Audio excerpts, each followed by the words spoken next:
am presenting Union Gospel Press's Sunday School Lesson number 8, Sunday, October 22nd, 2023. The lesson is entitled, Israel Rejects God as King. Lesson text comes from 1 Samuel chapter 9, verses 1 through 2, and chapter 10, verses 17 through 26. The related scriptures are 1 Samuel 8, 6 through 22, and 16, 1 through 13. 1 Kings 1, 32 through 40, Luke 4, 17 through 32. The places are Gibeah and Mizpeh. The time is about 1050 BC. Under the judges, Israel had been a theocracy. God himself ruled through judges he raised up. The people envied their pagan neighbors who had kings ruling over them. They wanted their own king to rule them. In this week's lesson, we see how God arranged for Israel's first king to be chosen. Today's aim, facts, to introduce Saul and review the circumstances that surrounded his selection as the first king of Israel. Principle, to teach that despite the folly of men, God's sovereignty prevails. Application, to encourage Christians to yield to God's will instead of insisting on their own way. Illustrating the lesson. The drawing provides a background for this week's lesson on Saul, Israel's first king. Practical points. 1.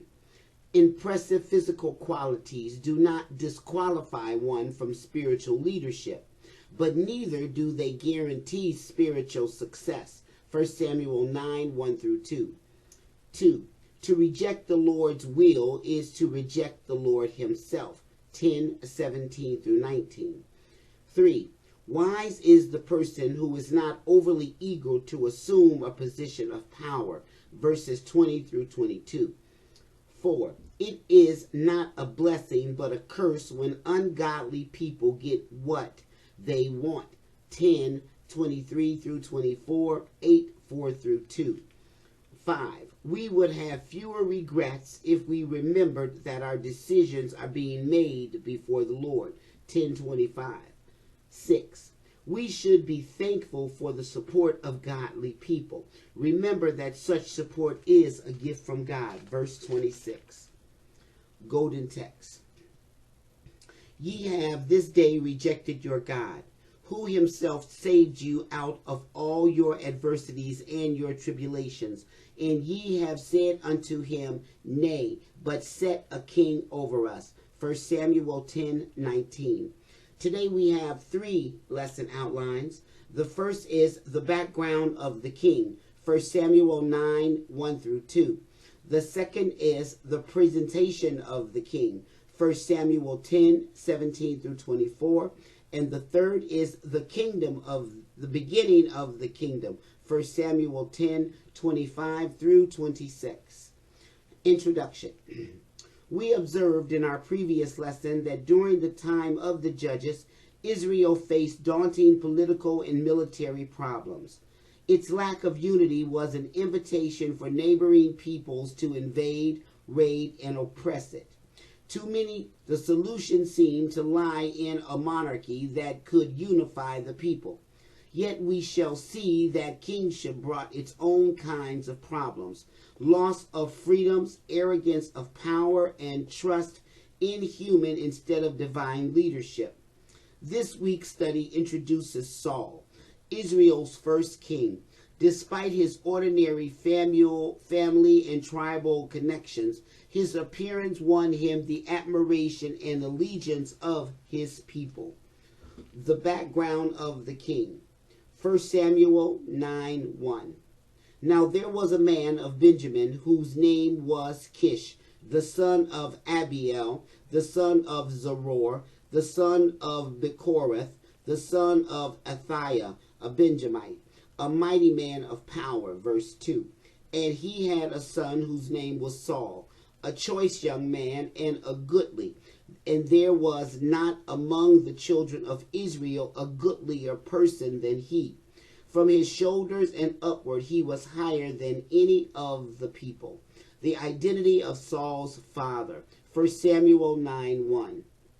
Although Saul was a capable and godly judge, his sons did not follow in his footsteps. 8:1-3. This fact, combined with Israel's continuing weakness, led the tribal leaders to demand a king, verses 4-5. Samuel warned them what the institution of monarchy would do to the nation, but they remained adamant. God then set about to reveal to Samuel and Israel who their king would be, verses 10-22. Saul, the Lord's choice, was the son of Kish, a Benjamite. Kish was a mighty man of power, 9:1, an expression that could have positive connotations both militarily and economically. So Saul's immediate family apparently had solid local social standing. But Kish's ancestors named in this verse were undistinguished men, and Benjamin was the smallest tribe in Israel. In addition, Kish's home city of Gibeah, 10:26, did not have a good name. It had become notorious through an incident of gang rape and murder, Judge 19, and was the focal point of a civil war against Benjamin that followed, chapter 20. The characteristics of Saul, 1 Samuel 9:2. Kish's son Saul was praised for his physical qualities. This man, whose name means asked of God, was choice and goodly. Although these terms can be used of non-physical qualities, the rest of the verse makes it clear that here they mean impressive and handsome. His height, close to 7 feet tall, also was part of his physical appeal. Such characteristics were extremely desirable in kings of ancient times. The Israelites had already asked for a king so that they could be like other nations, having one to judge them and lead them in battle, 1 Samuel 8:20. God now provided a man who came close to filling their ideal. He chose Saul. We see in retrospect to show Israel that these externals are not what matter most. 15:28, 16:6-7. Although Saul is here called a young man, 9:2, we learn later that he had a son of fighting age named Jonathan, 13:2-16. He might therefore have been close to 40 years of age at this time. Young should thus be taken in a relative sense. His physical attributes may also have given him a youthful appearance. The presentation of the king. Chapter 10, verse 17. And Samuel called the people together unto the Lord to Mizpeh. Verse 18. And he said unto the children of Israel, Thus saith the Lord God of Israel, I brought up Israel out of Egypt and delivered you out of the hand of the Egyptians and out of the hand of all kingdoms and of them that oppress you. Verse 19. And ye have this day rejected your God, who himself saved you out of all your adversities and your tribulations, and ye have said unto him, Nay, but set a king over us. Now therefore present yourselves before the Lord by your tribes and by your thousands. Verse 20. And when Samuel had caused all the tribes of Israel to come near, the tribe of Benjamin was taken. Verse 21. When he had caused the tribe of Benjamin to come near by their families, the family of Matri was taken, and Saul the son of Kish was taken. And when they sought him, he could not be found. Verse 22. Therefore they inquired of the Lord further, if the man should yet come thither. And the Lord answered, Behold, he hath hid himself among the stuff. Verse 23. And they ran and fetched him thence. And when he stood among the people, he was higher than any of the people from his shoulders and upward. Verse 24. And Samuel said to all the people, See ye him whom the Lord hath chosen, that there is none like him among all the people. And all the people shouted and said, God save the king. Israel convened at Mizpeh. 1 Samuel 10:17. Through the circumstances of Saul's search, for his father's lost donkeys, the Lord brought Saul of Samuel together. 9:3-19. Samuel told him the donkeys had been found, but he also revealed that he was destined to be king. Verse 20. Before Saul left Samuel's presence the next day, Samuel anointed him and gave signs by which he would have his appointment confirmed. 9:25-10:8. These signs came to pass, and Saul returned home. Verses 9-16. It was essential that Israel have God's choice confirmed to them as well. So Samuel called the people to Mizpeh. The name means watchtower, to cast lots for their king. It was assumed that the Lord would guide them in this way to the right man. Israel rebuked by Samuel. 1 Samuel 10:18-19a. Before having the people cast lots, Samuel again brought a divine rebuke on them for their improper motives in demanding a king. Thus saith the Lord God of Israel, cast Samuel in the role of a prophet with an important message from God. The Lord reminded Israel of all he had done for them in the past. Verse 18. He began with the redemptive acts by which he had delivered them from the Egyptians and their cruel slavery. He then spoke of his deliverance out of the hand of all kingdoms. These included those that were encountered during their travels between Egypt and Canaan, the Amalekites, Edomites, and Moabites, as well as the Amorites king, Sihon and Og, east of Jordan. The kingdoms here also included all the tribes of Canaan, each with its petty king who were subdued by Joshua. In addition, Israel was delivered from all those who oppressed them. This is probably a reference to those who raided their land during the time of the judges: Mesopotamians, Moabites, Philistines, Canaanites, Midianites, Amorites, and others. All this time the Lord alone was their king, and he graciously rescued them. But the Israelites were not satisfied with this arrangement. Rather than recognize their spiritual condition as the cause of their adversities, they blamed their problems on their political organization.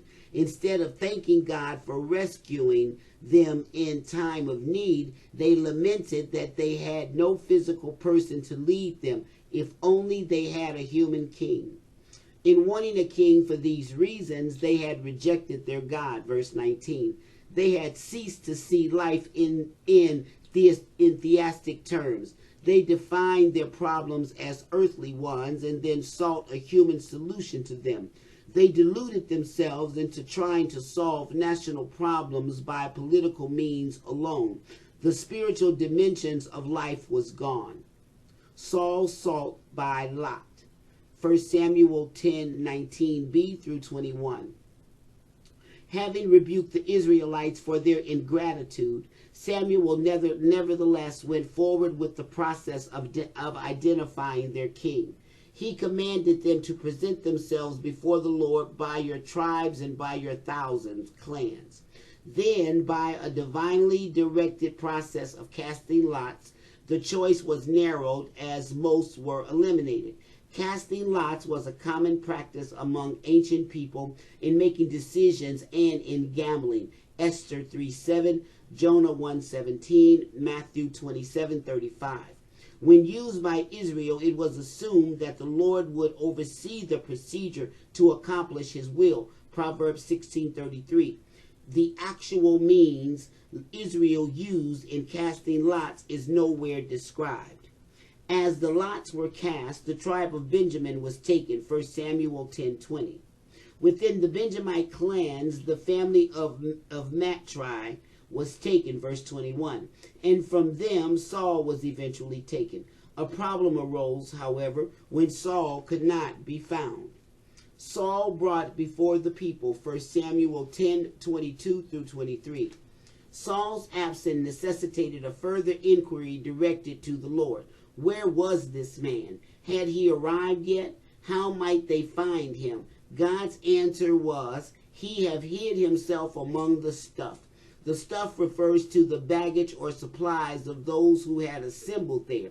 We are not told how this answer was given, although it is possible that the high priest was present and that he consulted the Urim and Thummim in his breastplate. Exodus 28:30, Leviticus 8:8.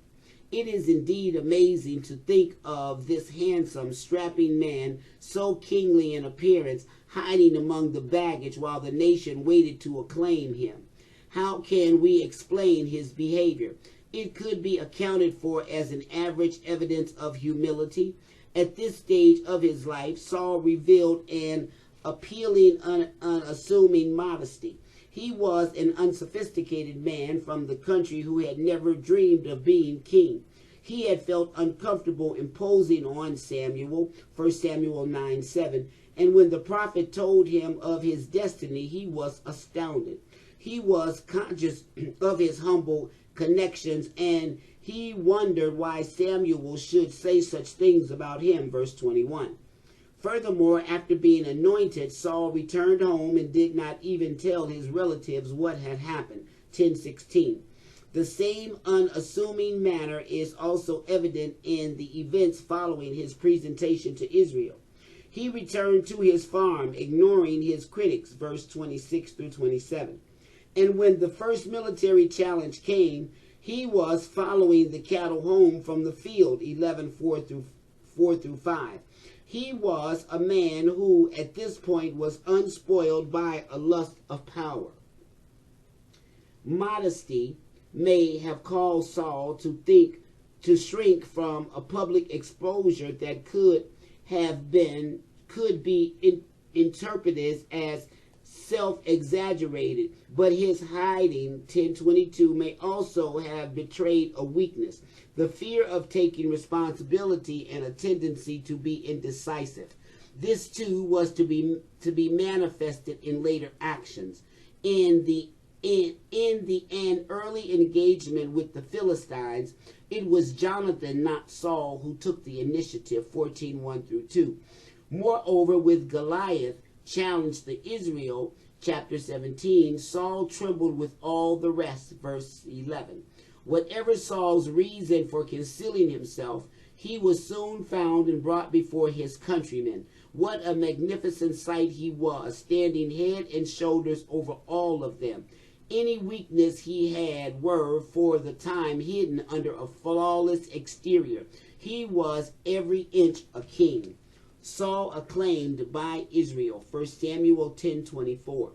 Samuel, for all of his reservations about the monarchy, presented Saul enthusiastically to the people. See ye him whom the Lord hath chosen, that there is none like him among all the people. He too was impressed by Saul's appearance, and knowing that God had chosen him for this office, he sincerely hoped that he would succeed. The people responded by shouting their enthusiastic approval. God save the king in verse 24 could be translated simply, let the king live. We would probably say, long live the king. The same acclamation appears later in the recognition of Solomon, 1 Kings 1:34 and 39, and Joash, 2 Chronicles 23:11, as well as Shalom, 2 Samuel 16:16, and Adonijah, 1 Kings 1:25, who were pretenders to the throne. In this way, the Israelites let their monarch know that they supported him and wished him good health and long life. They saw their well-being bound up in his. Through him, they expected to see their nation hopes fulfilled. The beginning of the kingdom. Verse 25. Then Samuel told the people the manner of the kingdom and wrote it in a book and laid it up before the Lord. And Samuel sent all the people away, every man to his house. Verse 26. And Saul also went home to Gibeah, and there went with him a band of men whose hearts God had touched. The words of Samuel. 1 Samuel 10:25. Now that the king had been recognized, Samuel told the people the manner of the kingdom. Manners should be understood as ordinances or regulations. These no doubt included the regulations for kings written in the Mosaic Law, Deuteronomy 17:14 through 20. In the Lord's economy for Israel, kings were not to be absolute in power or originators of Israel's laws. They were to have no religious authority to challenge or usurp the place of the priests, and they were always subject to prophetic rebuke. It is also likely that Samuel reiterated at this time the impact the monarchy would have on the people, especially in the responsibilities they would have to their king. He had already done this in 1 Samuel 8:10 through 18. By the repetition, would remind them that they would never complain of despotism, for they had asked for this kind of government. Both monarchy and subjects were thus given official notice of their responsibilities before God. Samuel then wrote in the book and laid it up before the Lord, 10:25.